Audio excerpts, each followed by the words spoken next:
ദിവ്യകാരണത്തിന് മുൻപിലാണ് നാം എല്ലാവരും ആയിരിക്കുന്നത്. നമ്മുടെയൊക്കെ ജീവിതത്തിൽ ഒത്തിരിയേറെ അനുഗ്രഹങ്ങൾ വേണം എന്ന് ഒത്തിരി ആഗ്രഹിക്കുന്നവരാണ് നാം ഓരോരുത്തരും. പലരുടെയും മുൻപിൽ നമ്മൾ ഒത്തിരി കരഞ്ഞിട്ടുണ്ടായിരിക്കും. പലരുടെയും മുൻപിൽ നമ്മൾ ഒത്തിരി ആവശ്യങ്ങൾ പറഞ്ഞിട്ടുണ്ടായിരിക്കും. എന്നാൽ ആരുടെ മുൻപിലാണോ നാം കരയേണ്ടത്, ആരാണോ നമ്മുടെ ജീവിതങ്ങളെ മുഴുവനായിട്ട് ഏറ്റെടുത്ത് നമ്മെ പൂർണ്ണമായി വിശുദ്ധീകരിക്കേണ്ടത്, നമുക്ക് അനുഗ്രഹം നൽകേണ്ടത്, അവരുടെ മുൻപിലാണ് നാം ഇപ്പോൾ ആയിരിക്കുന്നത്. ഒരച്ഛനും നിങ്ങളെ അനുഗ്രഹിക്കുകയില്ല, ഒരു കന്യാസ്ത്രീ നിങ്ങളെ അനുഗ്രഹിക്കുകയില്ല. മറിച്ച് അനുഗ്രഹവും ശക്തിയും കൃപയും ഒക്കെ നമ്മുടെ ജീവിതത്തിൽ ഈ ദിവ്യകാരണ നാഥനിൽ നിന്ന് മാത്രമേ ലഭിക്കുകയുള്ളൂ. ഈ ഉറച്ച ബോധ്യത്തോടു കൂടിയാവണം നിങ്ങൾ ഓരോരുത്തരും ഇപ്പോൾ ഇവിടെ ആയിരിക്കേണ്ടത്. വചനം കേട്ടുകൊണ്ടിരിക്കുക തന്നെ പല രോഗശാന്തികളും സൗഖ്യങ്ങളും സംഭവിക്കും.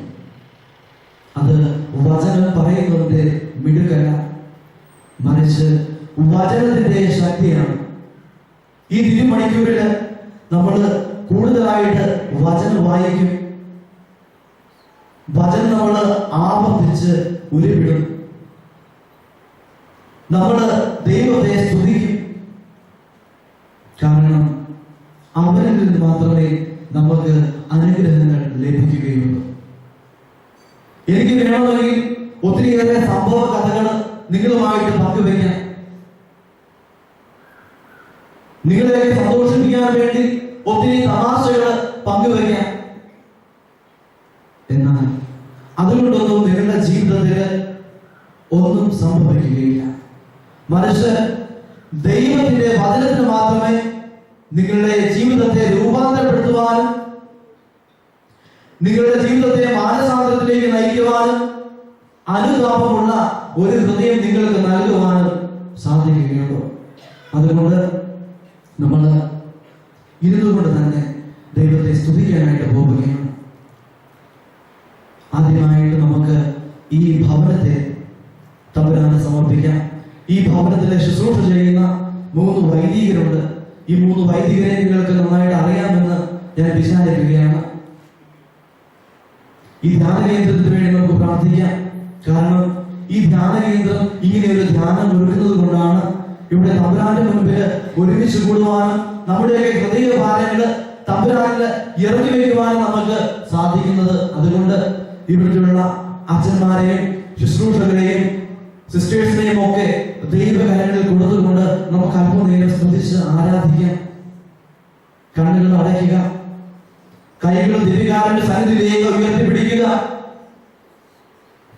ഇവിടുത്തെ 3 അച്ഛന്മാരെയും സിസ്റ്റേഴ്സിനെയും അടുക്കള മുതൽ അൾത്താര വരെ ശുശ്രൂഷ ചെയ്യുന്ന എല്ലാ ശുശ്രൂഷകരെയും ഈ ദിവ്യകാരന്റെ സന്നിധിയിൽ ഈശോയ്ക്ക് വേണ്ടി സമർപ്പിച്ചുകൊണ്ട് നമ്മൾ പ്രാർത്ഥിക്കുകയാണ്. പ്രാർത്ഥിക്കുമ്പോൾ പരിശുദ്ധാത്മാവിന്റെ അഭിഷേകം നമ്മളിലേക്ക് ശ്രദ്ധപ്പെടുവാനായിട്ട് ഈ ആലയത്തിൽ അത്ഭുതങ്ങളും അടയാളങ്ങളും ഒക്കെ സംഭവിക്കുവാനായിട്ട് ഭാവിയിൽ വലിയൊരു ധ്യാനകേന്ദ്രമായിട്ട് ദൈവവചനം മുറിച്ച് നൽകുന്ന വലിയൊരു കേന്ദ്രമായിട്ട് ഇത് മാറുവാനായിട്ട് ഇവിടെയുള്ള അച്ഛന്മാർക്ക് പരിശുദ്ധാത്മാവിന്റെ കൃപാവരം അത്ഭുതങ്ങൾ സംഭവിക്കുവാനായിട്ട് നമുക്ക് ഒന്നു ചേർന്ന് ആത്മാർത്ഥമായിട്ട് വിളിച്ച് പ്രാർത്ഥിക്കാം. ഹല്ലേലൂയ, ഹല്ലേലൂയ, യേശുവേ സ്തോത്രം, ഹല്ലേലൂയ, ഹല്ലേലൂയ, മഹത്വം, മഹത്വം, ഹല്ലേലൂയ,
സ്നേഹമുള്ളവരെ, വീട്ടില് യാതൊരുവിധ പണയും ഇല്ലാഞ്ഞിട്ടല്ല നിങ്ങൾ ഇവിടെ ആയിരിക്കുന്നത്. ഒത്തിരിയേറെ ദുഃഖിക്കുന്ന മക്കള് ഇവിടെ ഇരിപ്പുണ്ട്. ഒത്തിരിയേറെ അനുഗ്രഹം വേണം, ദൈവത്തിന്റെ കൂടുതൽ കൃപ വേണം എന്ന് ഒത്തിരി ആഗ്രഹിച്ചുകൊണ്ടാണ് നിങ്ങളിൽ പലരും ഇവിടെ ആയിരിക്കുന്നത്. കുറച്ചുകൂടി ദൈവാനുഭവം വേണം. എന്റെ ജീവിതത്തില് ഒരു പ്രത്യേക നിയോഗമുണ്ട്. ഒരു പക്ഷെ അത് സാധിക്കാനായിട്ടായിരിക്കാം നിങ്ങൾ ഇവിടെ ആയിരിക്കുന്നത്. ഈശോയുടെ പകല് ആരൊക്കെ അറിഞ്ഞിട്ടുണ്ടോ അവരെ ആരെയും ദൈവം വെറും കൈയോടെ അനുഗ്രഹിക്കാതെ മടക്കി അയച്ചിട്ടില്ല. പക്ഷെ ദൈവത്തിന് ഒരു നിർബന്ധമുണ്ട്. നീ എന്റെ മുൻപിൽ ആയിരിക്കുമ്പോൾ, നീ എന്റെ മുൻപിൽ കടന്നു വരുമ്പോൾ പരമാർത്ഥ ഹൃദയത്തോടുകൂടി ആത്മാർത്ഥമായിട്ട് നീ എന്റെ മുൻപിൽ വന്ന് നിൽക്കുമ്പോൾ, മകനെ മകളെ, കർത്താവ് പറയുകയാണ്, ഇന്ന് തന്നെ ഈ നിമിഷം തന്നെ നിങ്ങളുടെ എല്ലാ നിയോഗങ്ങളും ഞാൻ സാധിച്ചു തരുമെന്ന്.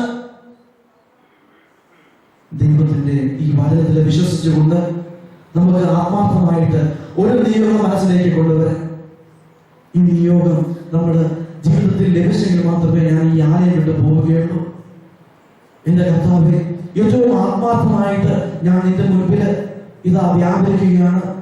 എന്റെ കർത്താവേ, നീ അനുഗ്രഹിച്ചില്ലെങ്കിൽ പിന്നെ ഞാൻ എവിടെയാ പോകേണ്ടത്? നീ എനിക്ക് ഈ ആഗ്രഹം സാധിച്ചു തന്നില്ലെങ്കിൽ ഞാൻ ഏത് ദൈവത്തിന്റെ അടുത്താണ് പോകുന്നത്? നീ മാത്രമല്ല ദൈവം. നിന്റെ മുൻപിൽ ഞാൻ ഇതാ വരികയാണ്.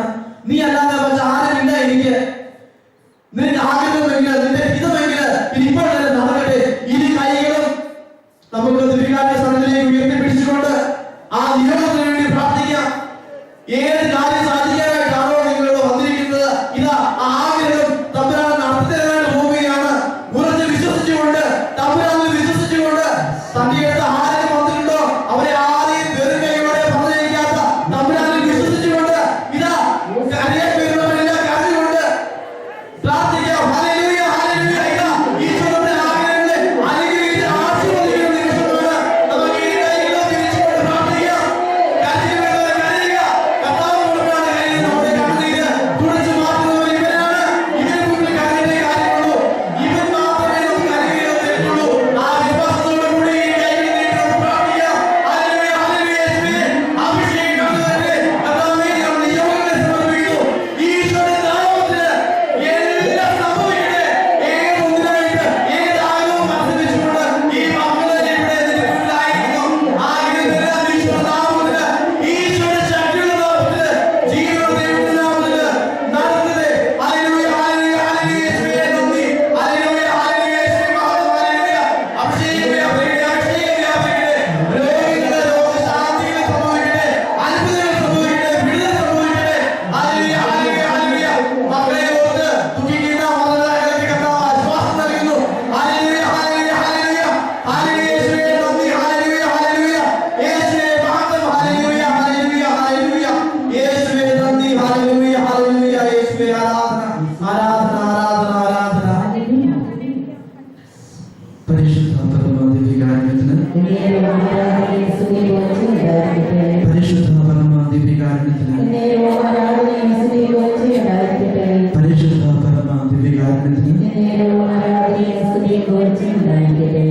സ്നേഹമുള്ളവരെ, ഈ വചന ശുശ്രൂഷയുടെ സമയത്ത് നമ്മൾ കൂടുതലായിട്ട് വചനം വായിക്കും. എന്തിനാണ് വചനം ഉറക്കെ വായിക്കുന്നത് എന്ന് ചോദിച്ചാൽ, വചനം വായിച്ചുകൊണ്ടിരിക്കുമ്പോൾ തന്നെ നമ്മളിലേക്ക് അഭിഷേകം നിറയും. പത്രോസും പൗലോസും ഒക്കെ ആദിമസഭയില് വചനം പങ്കുവെച്ചുകൊണ്ടിരുന്നപ്പോൾ തന്നെ പല രോഗികളും സൗഖ്യം പ്രാപിച്ചു, പല വിടുതലുകൾ സംഭവിച്ചു. അതുകൊണ്ട് നമ്മൾ ഈ വചനത്തിന്റെ ശക്തിയിൽ ആശ്രയിച്ചുകൊണ്ട്, വിശ്വസിച്ചുകൊണ്ട് നമ്മൾ വചനം കേൾക്കുക മാത്രമല്ല, മറിച്ച് വചനം ഇന്ന് വായിക്കും. മത്തായിയുടെ സുവിശേഷം 3-ാം അധ്യായം 13 മുതൽ 17 വരെയുള്ള വാക്യങ്ങൾ നാം ഇപ്പോൾ വായിക്കാനായിട്ട് പോവുകയാണ്. ബൈബിൾ ഉള്ളവര് തുറന്നു വെച്ച് വായിക്കുക.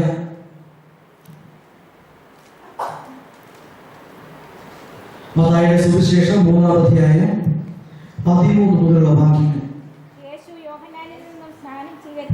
യേശു യോഹന്നാനിൽ എല്ലാവരും ബൈബിൾ ഉള്ളവരെ വായിക്കുക, അല്ലെങ്കിൽ ഇത് ആവർത്തിക്കുക. ആരും വെറുതെ ഇരിക്കരുത്. വചനം ആവർത്തിക്കുമ്പോൾ അഭിഷേകവും വിടുതലും സംഭവിക്കുമെന്ന് ഉറച്ച് വിശ്വസിച്ചുകൊണ്ട് നമ്മളിത് വായിക്കാനായിട്ട് പോവുകയാണ്. യേശു യോഹന്നാനിലൂടെ സ്നാനം സ്വീകരിക്കാൻ ഗലീലയിൽ നിന്ന് യോർദാനിൽ അവരുടെ അടുത്തേക്ക് വന്നു. ഞാൻ നിന്നിൽ നിന്ന് സ്നാനം സ്വീകരിക്കേണ്ടിയിരിക്കെ നീ എന്റെ അടുത്തേക്ക് വരുന്നുവോ എന്ന് ചോദിച്ചുകൊണ്ട് യോഹന്നാൻ അവനെ തടഞ്ഞു. എന്നാൽ യേശു പറഞ്ഞു, ഇപ്പോൾ ഇത് സമ്മതിക്കുക, അങ്ങനെ സർവ്വനീതികൾ പൂർത്തിയാക്കുക, നമുക്ക് ഉചിതമാണ്. അവൻ സമ്മതിച്ചു. സ്നാനം കഴിഞ്ഞയുടനെ യേശു വെള്ളത്തിൽ നിന്ന് കയറി. അപ്പോൾ സ്വർഗ്ഗം തുറക്കപ്പെട്ടു. ദൈവാത്മാവ് പ്രാവിന്റെ രൂപത്തിൽ തന്റെ മേലെ ഇറങ്ങി വരുന്നത് അവൻ കണ്ടു. ഇവൻ എന്റെ പ്രിയപുത്രൻ, ഇവനിൽ ഞാൻ പ്രസാദിച്ചിരിക്കുന്നുവെന്ന് ഒരു സ്വരം സ്വർഗ്ഗത്തിൽ നിന്ന് കേട്ടു. ഈശോ ജോർദാനിലേക്ക് വരികയാണ് സ്നാനം സ്വീകരിക്കുവാനായിട്ട്. ഈശോ യോഹന്നാനിൽ നിന്ന് സ്നാനം സ്വീകരിക്കാനായിട്ട് വരുമ്പോൾ യോഹന്നാന്റെ ഒരു പ്രതികരണമുണ്ട്. ഞാൻ നിന്നിൽ നിന്ന് സ്നാനം സ്വീകരിക്കാനിരിക്കെ നീ എന്റെ അടുത്ത് സ്നാനം സ്വീകരിക്കാനായിട്ട് വരുന്നുവോ? ഈ ചിന്തയ്ക്ക് പറയുന്ന പേരാണ് മാനുഷിക ചിന്ത. നമ്മുടെ ജീവിതത്തിലും ഇതുപോലുള്ള ഒത്തിരി മാനുഷിക ചിന്തകൾ കടന്നു വരും. കാരണം നമ്മളൊക്കെ മനുഷ്യരാണ്. അതുകൊണ്ട് മാനുഷികമായ ഒത്തിരി ചിന്തകൾ നമ്മുടെ ഉള്ളിലേക്ക്, നമ്മുടെ ജീവിതത്തിൽ എന്തെങ്കിലും ഒരു പ്രശ്നം സംഭവിക്കുമ്പോൾ ഉടനെ നമ്മൾ മാനുഷികമായിട്ട് പ്രശ്ന പരിഹാരത്തിനായിട്ട് നമ്മൾ ആലോചിക്കും. എന്നാൽ യേശുവിന്റെ പ്രതികരണം, ഇപ്പോൾ നീ ഇത് സമ്മതിക്കുക, അങ്ങനെ സർവ്വനീതിയെ പൂർത്തിയാക്കേണ്ടത് നമുക്ക് ഉചിതമാണ്. അങ്ങനെ ഈശോ യോഹന്നാനിൽ നിന്ന് സ്നാനം സ്വീകരിക്കുന്നു. അപ്പോൾ ഇത് സംഭവിച്ചു എന്ന് നമ്മൾ വായിക്കുന്നുണ്ട്. സ്വർഗം തുറക്കപ്പെടുന്നു. പരിശുദ്ധാത്മാവ് പ്രാവിന്റെ രൂപത്തിൽ ഇറങ്ങി വരുന്നു. സ്വർഗത്തിൽ നിന്ന് സ്വരമുണ്ടായി, ഇവൻ എന്റെ പ്രിയപുത്രൻ. എപ്പോഴാണ് ഇവൻ എന്റെ പ്രിയപുത്രൻ എന്ന സ്വരം സ്വർഗത്തിൽ നിന്ന് ഉണ്ടായത്? സ്നാനം സ്വീകരിച്ചപ്പോൾ. ഈശോയെ സംബന്ധിച്ച് സ്നാപക യോഹന്നാനിൽ നിന്ന് സ്നാനം സ്വീകരിക്കുക എന്നുള്ളത് ദൈവത്തിന്റെ ഹിതമായിരുന്നു. ദൈവത്തിന്റെ ഹിതം ഈശോ നിർവഹിച്ചപ്പോൾ സ്വർഗം തുറക്കപ്പെടും. ഇവരുടെ പ്രിയപുത്രൻ എന്ന സ്വർഗത്തിൽ നിന്ന് സ്വർഗീയ പിതാവിന്റെ അരുളപ്പാടുണ്ടാകും. സ്നേഹമുള്ളവരെ, നമ്മുടെ ജീവിതത്തില് ദൈവത്തിന്റെ ഹിതം നാം നടത്തുമ്പോൾ, നിർവഹിക്കുമ്പോൾ ഇതുപോലെ ദൈവം പറയും, നീ എന്റെ പ്രിയപുത്രി, നീ എന്റെ പ്രിയപുത്രൻ. നമ്മുടെ ജീവിതത്തിൽ നാം ഓരോ പ്രവർത്തനങ്ങൾ ചെയ്യാൻ പോകുമ്പോഴും നമ്മുടെ കാതുകളിൽ ഇത് മുഴങ്ങി കേൾക്കണം, നീ എന്റെ പ്രിയപുത്രൻ. ഈ ഒരു വാക്ക് കേട്ടുകൊണ്ട് മാത്രമേ ഓരോ പ്രവർത്തനം ചെയ്യാനായിട്ട് പോകാവുള്ളൂ. അല്ലാതെ നമുക്ക് തോന്നുന്ന രീതിയിൽ മാനുഷികമായ ചിന്തകളുടെ അടിസ്ഥാനത്തിൽ മാത്രം നമ്മുടെ ജീവിതങ്ങളെ ക്രമപ്പെടുത്തിയാൽ അമ്പേ പരാജയമായിരിക്കും നമ്മുടെയൊക്കെ ജീവിതം. എന്തുകൊണ്ടാണ് സ്നാപക യോഹന്നാനിൽ നിന്ന് ഈശോ സ്നാനം സ്വീകരിച്ചത്? നമ്മുടെ ബൈബിൾ വായിക്കുമ്പോൾ നമുക്ക് മനസ്സിലാകും, അനുതാപത്തിന്റെ സ്നാനമാണ് സ്നാപക യോഹന്നാൻ നൽകിയിരുന്നത്. ഈശോയ്ക്ക് എന്ത് പാപം ഉണ്ടായിട്ടാണ് ഈശോ സ്നാപക യോഹന്നാനിൽ നിന്ന് സ്നാനം സ്വീകരിച്ചത്? അതിന്റെ ഉത്തരം യോഹന്നാന്റെ സുവിശേഷം 1-ാം അധ്യായം 29-ാമത്തെ വാക്യത്തിൽ നാം വായിക്കും. അത് ഇപ്രകാരമാണ്: ഇതാ ലോകത്തിന്റെ പാപങ്ങൾ വഹിക്കുന്ന ദൈവത്തിന്റെ കുഞ്ഞാണ്. പഴയ നിയമത്തിൽ നമ്മൾ പാപപരിഹാര ബലിയെ കുറിച്ച് നമ്മൾ ലേവ്യരുടെ പുസ്തകം 16-ാം അധ്യായത്തിൽ വായിക്കും. അതിപ്രകാരമാണ് 2 ആട്ടിൻകുട്ടികളെ അവർ തിരഞ്ഞെടുക്കും. അതിൽ ഒന്നിനെ കുറിയിട്ട് കർത്താവിന്റെ ബലിപീഠത്തിൽ ബലിയർപ്പിക്കും. 2-ാമത്തെ കുഞ്ഞാടിനെ ഇസ്രായേൽ മക്കളുടെ സകല പാപങ്ങളും ആ കുഞ്ഞാടിന്മേൽ ആവഹിച്ച് മരുഭൂമിയിലേക്ക് അയക്കുന്ന ഒരു പതിവുണ്ട്. ഇതാ അതുപോലെ എന്റെയും നിങ്ങളുടെയും ഒക്കെ പാപങ്ങൾ വഹിക്കുന്ന ദൈവത്തിന്റെ കുഞ്ഞാടിന് സ്നാപക യോഹന്നാനിൽ നിന്ന് സ്നാനം സ്വീകരിക്കുക ആവശ്യമായിരുന്നു. ഈശോ എന്തിനു വേണ്ടിയാണ് സ്നാനം സ്വീകരിച്ചത്? എനിക്കും നിങ്ങൾക്കും വേണ്ടി, എന്റെയും നിങ്ങളുടെയും കഠോരമായ പാപങ്ങൾക്ക് വേണ്ടി, പാപപൂർത്തിക്ക് വേണ്ടി അവിടുന്ന് സ്നാനം സ്വീകരിക്കും. സ്നേഹമുള്ളവരെ, നമ്മൾ ചിന്തിക്കേണ്ട ഒരു കാര്യമുണ്ട്. ദൈവത്തിന്റെ ഹിതമനുസരിച്ച് ഞാൻ ജീവിക്കുമ്പോൾ ദൈവത്തിന്റെ പ്രിയ പുത്രനും പുത്രിയും ഒക്കെയായി ഞാൻ മാറും. ലോകത്തിന്റെ പാപങ്ങൾ വഹിക്കുന്ന ദൈവത്തിന്റെ കുഞ്ഞാണ്. ഈ കുഞ്ഞാടിനാണ് എൻ്റെ ആശ്രയം, ഈ കുഞ്ഞാടിനാണ് എൻ്റെ രക്ഷ. ഞാൻ ചെയ്ത എല്ലാ പാപങ്ങളും ഇതാ ഈ കുഞ്ഞാട് വഹിക്കുന്നു. എനിക്ക് വേണ്ടി അവൻ കൊല്ലപ്പെടുന്നു, എനിക്ക് വേണ്ടി അവൻ പരിഹാരം ചെയ്യുന്നു. എന്തിനാണ്? എന്നെ സ്വതന്ത്രനാക്കാനായിട്ട്, എന്നെ പാപത്തിന്റെ ബന്ധനത്തിൽ നിന്ന് വിടുവിക്കുവാനായിട്ട്. ഇത് നാം വിശ്വസിക്കണം. പാപമോചനം തേടി പക്ഷെ എവിടെ പോയിട്ട് കാര്യമില്ല. ഈ ദിവ്യകാരുണ്യ സന്നിധിയിൽ മുട്ടുകുത്തണം. തിരുസഭ പാപം മോചിക്കാനായിട്ട് കുറെ കാര്യങ്ങൾ നിർദ്ദേശിക്കുന്നുണ്ട്. അതൊക്കെ നാം ചെയ്യണം. കർത്താവിന്റെ നാമത്തിൽ അവിടുത്തെ രക്തത്തിന്റെ ശക്തിയാല്, അവിടുത്തെ ബലിയുടെ യോഗ്യതയാല് നമ്മുടെ പാപങ്ങളെല്ലാം മായ്ക്കപ്പെടും. പുതിയ വർഷം തുടങ്ങിയിട്ട് 6 ദിവസങ്ങൾ മാത്രമേ പിന്നിട്ടിട്ടുള്ളൂ. ഇത് ജനുവരി 6-ാം തീയതി കർത്താവിന്റെ മാമോദീസ നമ്മൾ ആഘോഷിക്കുന്ന, അനുസ്മരിക്കുന്ന പുണ്യദിനം. ഈ ദിനത്തില് നമ്മൾ കർത്താവ് നമ്മോട് എന്താണ് ആവശ്യപ്പെടുന്നത് എന്ന് ഒന്ന് ചിന്തിക്കുന്നത് നല്ലതാണ്. തിരുവചനത്തിന്റെ അടിസ്ഥാനത്തിൽ തന്നെ നമുക്ക് അത് പരിശോധിക്കാം. ഈ ഒരു പുതുവർഷത്തില് നല്ല ദൈവം എന്നിൽ നിന്ന് എന്ത് കാര്യമാണ് ആഗ്രഹിക്കുന്നത്, പ്രതീക്ഷിക്കുന്നത്? സഭാപ്രസംഗത്തിൽ 12-ാം അധ്യായം 13-ാമത്തെ വാക്യത്തിൽ നാം അത് വായിക്കും. സഭാപ്രസംഗത്തിൽ 12-ാം അധ്യായം 13-ാമത്തെ വാക്യം. പരിസമാപ്തി ഇതാണ്: എല്ലാം കേട്ടുകേണ്ടത് തന്നെ ദൈവഭയമുള്ളവനായിരിക്കുക, അവിടുത്തെ കൽപ്പനകൾ പാലിക്കുക. മനുഷ്യന്റെ മുഴുവൻ കർത്തവ്യവും ഇത് തന്നെ. മനുഷ്യന്റെ മുഴുവൻ കർത്തവ്യവും ഇത് തന്നെ. ഏത് തന്നെ? ദൈവഭയം ഉള്ളവരായിരിക്കുക, കൽപ്പനകൾ പാലിക്കുക.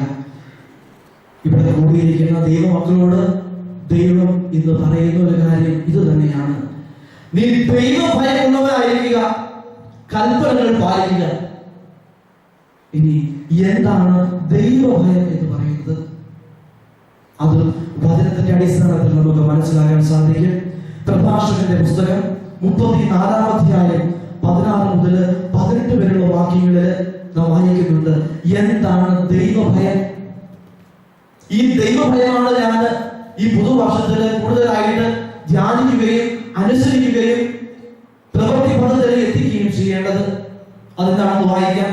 പ്രഭാഷകൻ 34-ാം അധ്യായം 16 മുതൽ 18 വരെയുള്ള വാക്യങ്ങൾ. കർത്താവിനെ ഭയപ്പെടുന്നവൻ അധീനനാവുകയോ വീഴ്ച പ്രകടിപ്പിക്കുകയോ ഇല്ല. അവിടുന്നാണ് അവന്റെ പ്രത്യാശ. ദൈവഭക്തന്റെ ആത്മാവ് അനുഗ്രഹീതമാണ്. തന്റെ ആശ്രയം അവൻ അറിയുന്നു. തന്നെ സ്നേഹിക്കുന്നവരെ കർത്താവ് കടാക്ഷിക്കുന്നു. അവിടുന്ന് ശക്തമായ സംരക്ഷണവും ഉറപ്പുള്ളതാകും. ചുടുകാട്ടിൽ അഭയകേന്ദ്രവും പൊരിവെയിലിൽ തണലും നിർവാതിരിക്കാൻ സംരക്ഷണവും വീഴാതിരിക്കാൻ ഉറപ്പുമാണ്. അവിടുന്ന് ആത്മാവിനെ ഉത്തേജിപ്പിച്ച് കണ്ണുകളെ പ്രകാശിപ്പിക്കുന്നു. അവിടുന്ന് സൗഖ്യവും ജീവനും അനുഗ്രഹവും പ്രദാനം ചെയ്യുന്നു.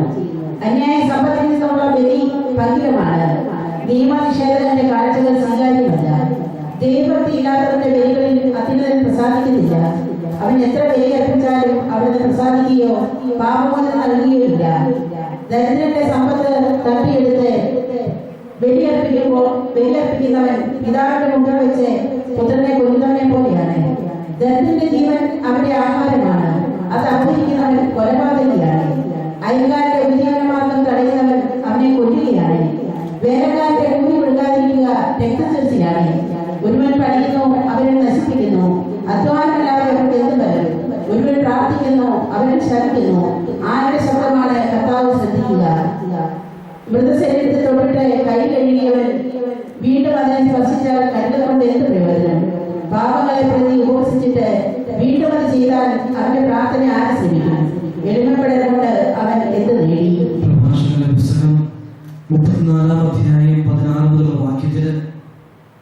എന്താണ് ദൈവഭക്തി എന്ന് നാം വായിച്ചു കേട്ടു. കർത്താവിനെ ഭയപ്പെടുന്നവൻ അധീരനാവുകയോ വീരത്വം പ്രകടിപ്പിക്കുകയില്ല. അവന്റെ പ്രത്യാശ ആരെന്ന് അവൻ അറിയുന്നു. ദൈവഭക്തി എന്ന് പറയുന്നത് എന്റെ പ്രത്യാശ ആര് എന്ന് ഞാൻ മനസ്സിലാക്കുന്നതാണ്.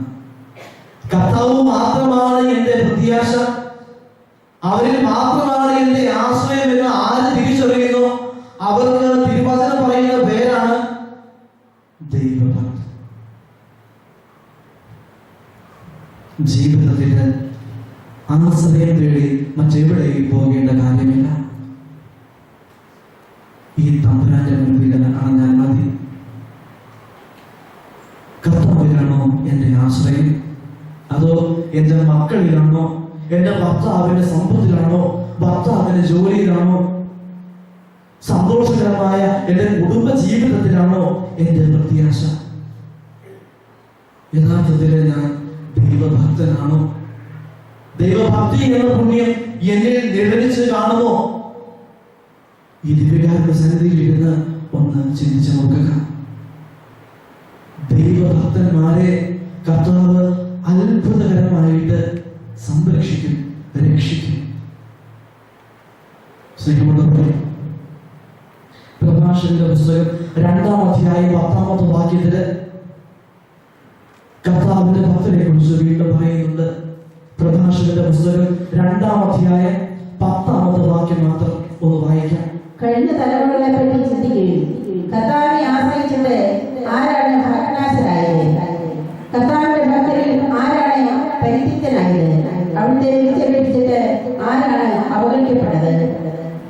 കർത്താവ് ആർദ്രഹൃദയനും കരുണാമയനുമാണ്. കർത്താവ് ആർദ്രഹൃദയനും കരുണാമയനുമാണ്. കഴിഞ്ഞ തലമുറകളെ പറ്റി ചിന്തിക്കണേ. കർത്താവിനെ ആശ്രയിച്ചിട്ട് ആരാണ് പരിത്യക്തനായിട്ടുള്ളത്? അവിടുത്തെ വിളിച്ചപേക്ഷിച്ചിട്ട് ആർക്കാണ് ഉത്തരം ലഭിക്കാതെ പോയത്? ഭജനം ചോദിക്കുകയാണ്. കർത്താവിനെ ആശ്രയിച്ചിട്ട് ഏതെങ്കിലും ഒരു കുടുംബം തകർന്നതായിട്ട് നിങ്ങൾക്ക് ചൂണ്ടിക്കാണിക്കാൻ സാധിക്കുമോ? കർത്താവിന്റെ മുൻപിൽ കണ്ണീരോടുകൂടി ആവലാദികൾ പങ്കിട്ടിട്ട് കർത്താവ് കണ്ണീരൊപ്പാത്ത ഏതെങ്കിലും വ്യക്തി ഈ സമൂഹത്തിൽ ഇരിക്കുന്നതായിട്ട് നിങ്ങൾക്ക് കാണിച്ചു തരാൻ സാധിക്കുമോ? കർത്താവ് വെല്ലുവിളിക്കുകയാണ് നിങ്ങളെ. നമ്മുടെയൊക്കെ പ്രശ്നം എന്താ? നമ്മളെല്ലാം 50-50 ആണ്. പകുതി കർത്താവിൽ വിശ്വസിക്കുന്നു, എന്നാൽ ബാക്കി പകുതി മറ്റ് പല രീതിയിൽ, പല വ്യക്തികളിൽ, പല കാര്യങ്ങളിൽ നമ്മൾ ആശ്രയിക്കുന്നു, നമ്മുടെ ശരണം വയ്ക്കുന്നു. കർത്താവിൽ മാത്രം ആശ്രയം വെച്ചുകൊണ്ടിരുന്നാൽ എന്റെ കാര്യം സാധിക്കുമോ ഇല്ലയോ എന്ന് നമുക്ക് ഇപ്പോഴും ഒരു കൺഫ്യൂഷൻ, ഒരു ഡൗട്ടാണ്, ഒരു സന്ദേഹമാണ്. അതുകൊണ്ടാണ് പലപ്പോഴും നമ്മളൊക്കെ അനുഗ്രഹം പ്രാപിക്കാതിരിക്കുന്നത്. കർത്താവിൽ വേണ്ട വിധം പൂർണ്ണമായിട്ട് വിശ്വസിക്കുവാനായിട്ട് നമുക്ക് സാധിക്കുന്നില്ല. അതുകൊണ്ട് അനുഗ്രഹം പ്രാപിക്കുന്നില്ല. ഇവിടെ ഇരിക്കുമ്പോഴും നമ്മെ കർത്താവ് കുറ്റപ്പെടുത്തുന്നുണ്ടായിരിക്കാം. ഒരു 50-50, ഞാൻ എനിക്കാരും ഇരിക്കുകയല്ലേ, കർത്താവിനോട് പ്രാർത്ഥിച്ചേക്കാം, കിട്ടുന്നെങ്കിൽ കിട്ടിക്കോട്ടെ, എന്നാൽ കർത്താവ് എന്നെ തൊടും, എന്നെ അനുഗ്രഹിക്കും എന്നുള്ള വിശ്വാസം, പൂർണ്ണമായ വിശ്വാസം പലപ്പോഴും ഇല്ല. അതുകൊണ്ട് അനുഗ്രഹം പ്രാപിക്കാതെ നാം വെറും കൈയോടെ കടന്നു വന്നു, അതേ വെറും കൈയോടെ നമ്മൾ തിരിച്ചു പോകുന്നു. കാരണം എന്താ? വിശ്വാസത്തിന്റെ അഭാവം. ഇവിടെ നിങ്ങളുടെ മുൻപിൽ പഴയ നിയമത്തിലെ ഒരു കഥാപാത്രത്തെ ഞാൻ അവതരിപ്പിക്കുകയാണ്. ദാനിയേലിന്റെ പുസ്തകം 13-ാം അധ്യായത്തിൽ നാം ഒരു സ്ത്രീയെ പരിചയപ്പെടുന്നുണ്ട്. ആ സ്ത്രീയുടെ പേരാണ് സൂസൻ. യോവാഖീം എന്നുള്ളവൻ ബാബിലോണിൽ ജീവിച്ചിരുന്നു. ഹിൽക്കിയായുടെ മകളും അതിസുന്ദരിയും ദൈവഭക്തയുമായ സൂസനായെ അവൻ വിവാഹം ചെയ്തു. യോവാഖീം വളരെ സമ്പന്നനായിരുന്നു. വീടിനോട് ചേർന്ന് അവന് വിസ്തൃതമായ ഒരു ഉദ്യാനവും ഉണ്ടായിരുന്നു. അവൻ എല്ലാവരേക്കാൾ ആദരണീയനായതിനാൽ യഹൂദർ അവനെ കാണാൻ വരിക പതിവായിരുന്നു. അക്കൊല്ലം ജനത്തിനിടയിൽ നിന്നും രണ്ട് ശ്രേഷ്ഠന്മാർ ന്യായാധിപന്മാരായി നിയമിക്കപ്പെട്ടു. അവരെ പറ്റി കർത്താവ് അരുളി ചെയ്തിരിക്കുന്നു: ബാബിലോണിൽ നിന്ന് ജനത്തെ ഭരിക്കേണ്ടവരും ന്യായാധിപന്മാരുമായ ശ്രേഷ്ഠന്മാരിൽ നിന്ന് അകൃത്യം പുറപ്പെട്ടു. ഈ രണ്ട് ന്യായാധിപന്മാർ ഈ യോവാക്കീം എന്ന് പറയുന്ന ഈ വ്യക്തിയുടെ ഭവനത്തിലേക്ക് അടിക്കടി വരുമായിരുന്നു. പല പല നിയമ പ്രശ്നങ്ങൾ പഠിക്കുവാൻ, ചർച്ച ചെയ്യാനായിട്ട്. ഈ യോവാക്കീമിന്റെ അതീവ സുന്ദരിയായ ഭാര്യ സൂസന്ന എല്ലാ ദിവസവും കുളിക്കാനായിട്ട് പോകുമ്പോൾ ഈ രണ്ട് ന്യായാധിപന്മാര് ഈ സൂസന്നയെ കണ്ട് ഈ സൂസന്നയിൽ ആകൃഷ്ടരാകുന്നുണ്ട്. തെറ്റായ ആഗ്രഹം ഈ സൂസന്നയോട് ഈ ന്യായാധിപന്മാർക്ക് തോന്നുകയാണ്. എന്നാൽ ഈ രണ്ട് ന്യായാധിപന്മാർ അങ്ങോട്ടും ഇങ്ങോട്ടും തങ്ങളുടെ ഈ ആഗ്രഹം വെളിപ്പെടുത്തുന്നില്ല. എന്നാൽ ഈ രണ്ട് ന്യായാധിപന്മാർക്ക് തക്ക സമയം ഒരു നാള് വന്നു ചേർന്നു. സൂസന്ന കുളിക്കാനായിട്ട് പോകുമ്പോൾ, കുളത്തിലേക്ക് പോകുമ്പോൾ ഇവര് സൂസന്നയുടെ മേലെ ചാടി വീഴുകയാണ് പാപം ചെയ്യാനായിട്ട്. എന്നാൽ സൂസന്ന ഇതിനെ സമ്മതിക്കുന്നില്ല. ദൈവഭക്തിയായ സൂസന്നയ്ക്ക് കർത്താവിന്റെ മുൻപിൽ പാപം ചെയ്യാനായിട്ട് സാധിക്കുന്നില്ല. അവള് നിലവിളിക്കുന്നു. തോഴിമാരെല്ലാം വരുന്നു. അപ്പോൾ ന്യായാധിപന്മാർ പറയുന്നുണ്ട്, ഇവള് ഞങ്ങളെ പാപം ചെയ്യാനായിട്ട് പ്രേരിപ്പിച്ചു. അവസാനം വലിയ കേസായി. സൂസന്നയുടെ സൈഡ് നിൽക്കാനായിട്ട് ആരുമില്ല. സ്വന്തം ഭർത്താവില്ല, മക്കളില്ല, അമ്മായില്ല. കാരണം ഈ ന്യായാധിപന്മാരെ സമൂഹത്തിൽ സമ്മതിത സ്ഥാനം അലങ്കരിക്കുന്നവരാണ്. ഇവരുടെയൊക്കെ മുൻപിൽ സൂസന്ന നിൽക്കുമ്പോൾ വചനം സൂസനയെ കുറിച്ച് എഴുതി വെച്ചിരിക്കുന്നത് ഇപ്രകാരമാണ്: അവൾ കരഞ്ഞുകൊണ്ട് സ്വർഗത്തിലേക്ക് ദൃഷ്ടികൾ ഉയർത്തി അവൾ കർത്താവിൽ ആശ്രയം അർപ്പിച്ചു.